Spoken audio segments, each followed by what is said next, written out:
Beleaguered National Land Commission boss Mohammed Swazuri went behind the backs of his commissioners to authorize compensation for dubious plots that has now landed him in hot soup. Phase 1 of the SGR compensation was estimated to cost about $30 billion. Swazuri, NLC Chief Executive Tom Chavanyi and Kenya Railways boss Atanas Maina are among 7 top guns who were dramatically arrested over the standard gauge railway payouts on Saturday. They have spent 2 nights in custody at Integrity Center and will be charged today in what would effectively render them jobless. The charge sheet is being drafted.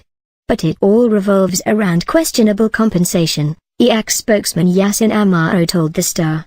DPP Noordin Haji has approved the arrest of 17 suspects, but by 2 p.m. yesterday, 10 were still at large.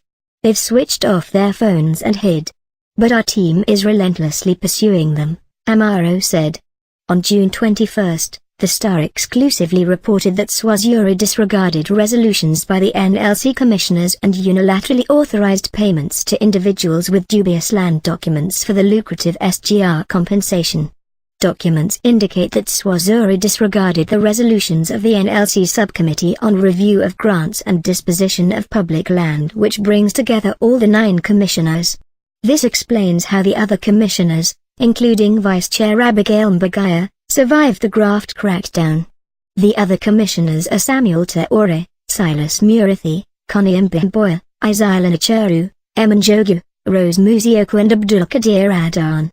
Instead, the anti-graft sleuths went for Chavanyi, Valuation and Taxation Director Salam Munubai and Finance Director Francis Karami.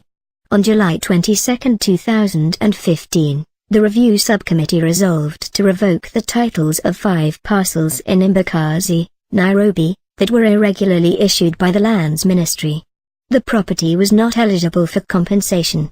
It was on the railway reserve, meaning the land belonged to the Kenya Railways Corporation. In 2016, however, Swazuri wrote to KRC Managing Director Atanas Maina rescinding an earlier commission decision not to pay for the 5 parcels.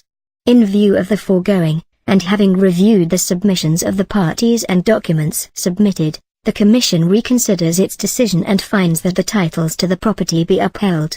Revocation shall not be effected against a bona fide purchaser for value without notice of a defect in the title, Swazuri wrote.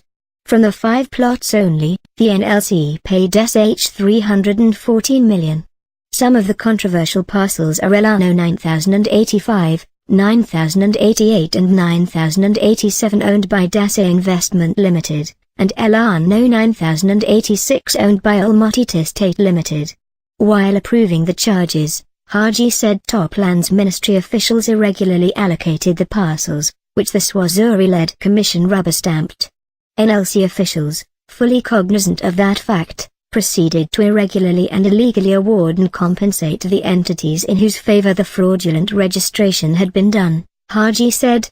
Regrettably, the KRC, the custodian of Railway Reserve, actively participated in the entire process of compensation undertaken for and on their behalf by the NLC.